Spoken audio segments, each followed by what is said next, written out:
The airport was alive long before sunrise. Announcements echoed across the massive terminal in calm, practiced voices while rolling suitcases rattled over polished floors.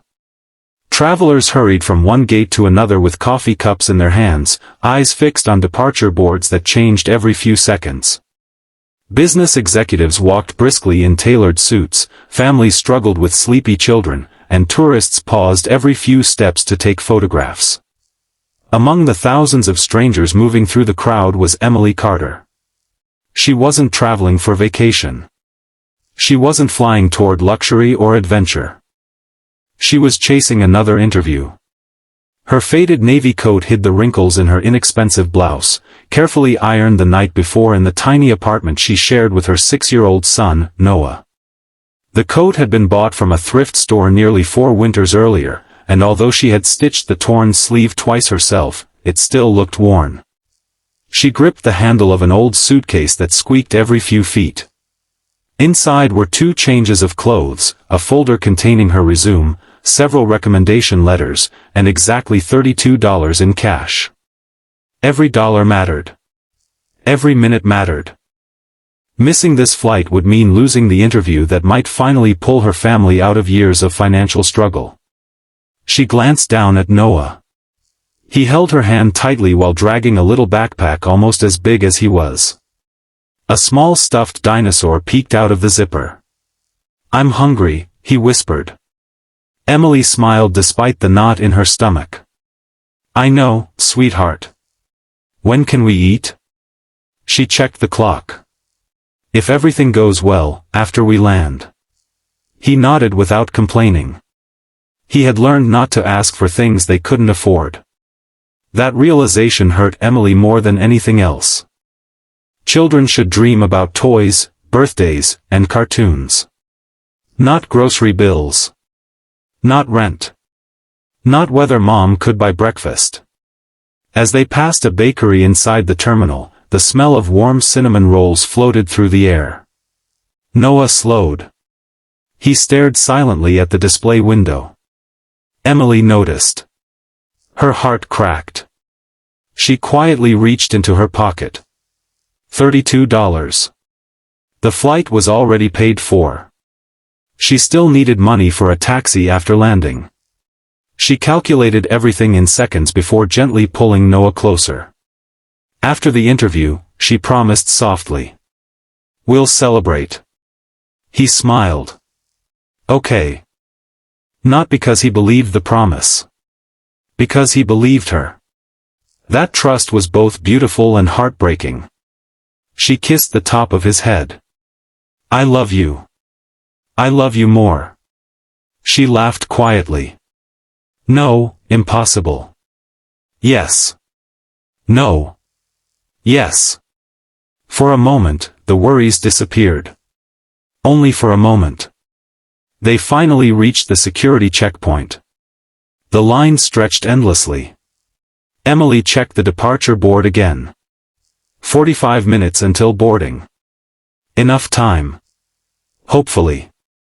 She shifted nervously from foot to foot while Noah leaned against her leg. A businessman standing behind them sighed loudly.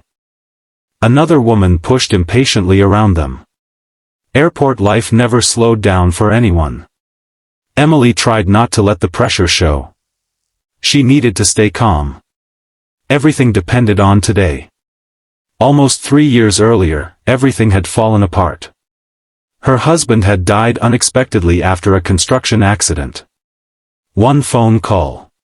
One hospital visit. One signature. And suddenly she had become both mother and father. Bills piled higher each month. Medical debt consumed every saving they had. Their house had been sold. Their car followed months later. She picked up part-time jobs wherever she could. Cleaning offices. Serving coffee. Typing documents. Packing boxes overnight. Nothing lasted.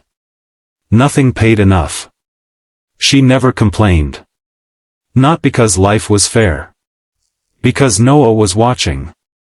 She wanted him to believe strength still existed.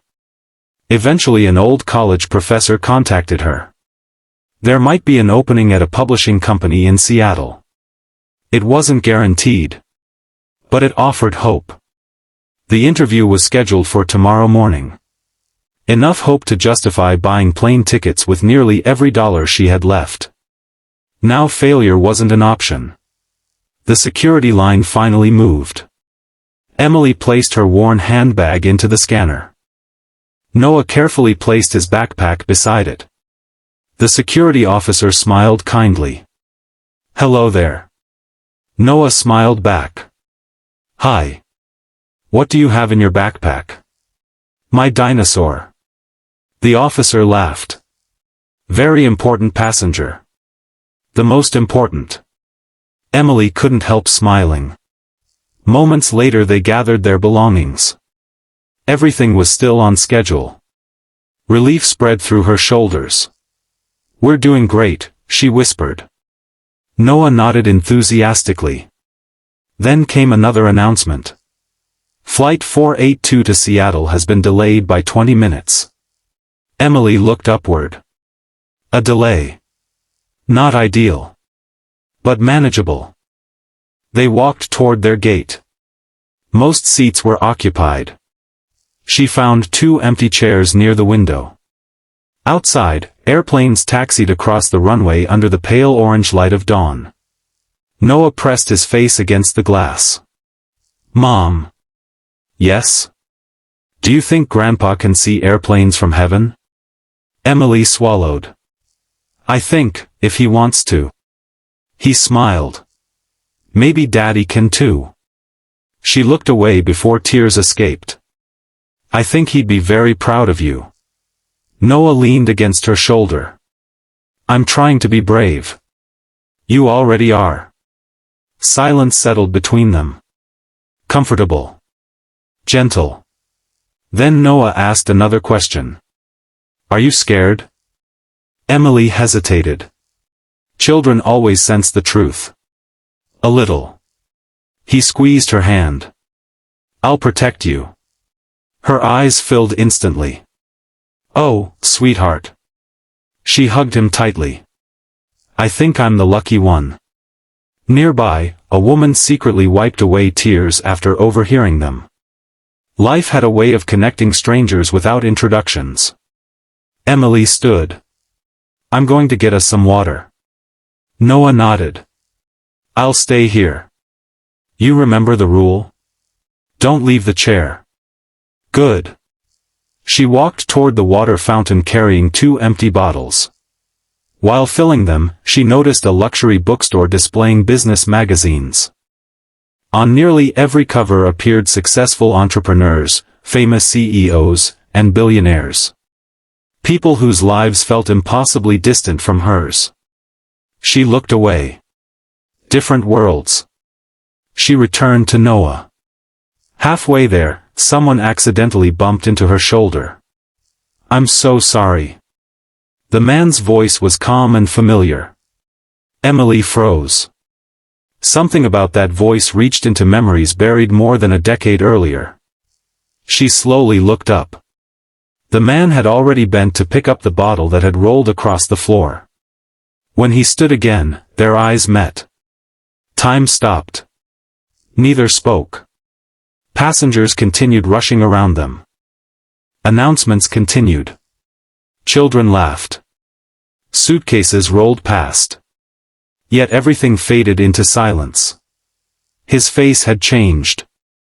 Older. Sharper. More confident. The boyish smile she once knew had matured into quiet composure. His expensive charcoal suit fit perfectly. A luxury watch rested beneath his sleeve. He carried himself like someone accustomed to boardrooms instead of classrooms. But those eyes. She would recognize those blue eyes anywhere. He stared just as intensely. As though trying to convince himself she was real. "Emily?" Her breath caught. She hadn't heard that voice say her name in 12 years. "Daniel?" Neither moved. Neither smiled. Memories crashed into them like waves. University libraries. Late-night coffee. Rainy walks. Shared dreams. Promises. First love. Then heartbreak. Years disappeared in seconds. Daniel Harper. The young engineering student who once believed they would spend forever together. The man who had vanished from her life before graduation. Emily had searched for him. Called him. Written letters. None were answered. Eventually she accepted that he no longer wanted her. She cried. She healed. She married someone else years later. Life continued. Or at least it pretended to. Now here he stood. Looking at her as though he had seen a ghost. Daniel finally spoke. I can't believe it's you. Emily forced herself to breathe. Neither can I. He laughed nervously. You look. He stopped. She knew why. She looked exhausted. Older than 34. Life had carved invisible scars into her face. She smiled politely. It's been a while. 12 years. You counted? His expression softened. Every one. Before she could respond, Noah's voice echoed from behind. Mom. Emily immediately turned. I'm here. Noah ran toward her. He wrapped his arms around her waist. Daniel looked down. His expression shifted almost imperceptibly. Confusion. Curiosity. Then warmth. Emily gently rested her hand on Noah's shoulder. Noah, say hello. The little boy looked up. Hi. Daniel smiled. Hello. I'm Noah. It's nice to meet you. You too. Noah noticed Daniel's boarding pass. Are you flying too? Daniel chuckled. I am. Where? Seattle. Emily blinked. So are we. What a coincidence. Neither believed in coincidences anymore. Daniel glanced at the departure board. So, you're moving? Maybe. You live? She nodded. Still in Chicago. He looked as though he wanted to ask 100 questions. Instead he asked only one. How have you been? Emily almost laughed. How could anyone answer that honestly? Should she tell him about the funeral? The debt? The nights crying after Noah fell asleep? The eviction notices? The endless job applications? Instead she simply said, I've survived. His smile disappeared. He understood there was a story hidden behind those two words. Before either could continue, another voice interrupted. Mr. Harper. A sharply dressed assistant approached quickly. We've confirmed the investors will meet directly after landing. Daniel nodded absent-mindedly. Thank you. The assistant handed him a tablet. The board also needs approval on the merger documents. Daniel barely glanced at it. His attention remained on Emily. The assistant finally noticed her. Sir? Daniel spoke without taking his eyes off Emily. Give me 5 minutes. Of course. The assistant walked away. Emily frowned slightly. Mr. Harper? Daniel smiled awkwardly. Long story. She noticed the custom-tailored suit again. The expensive shoes.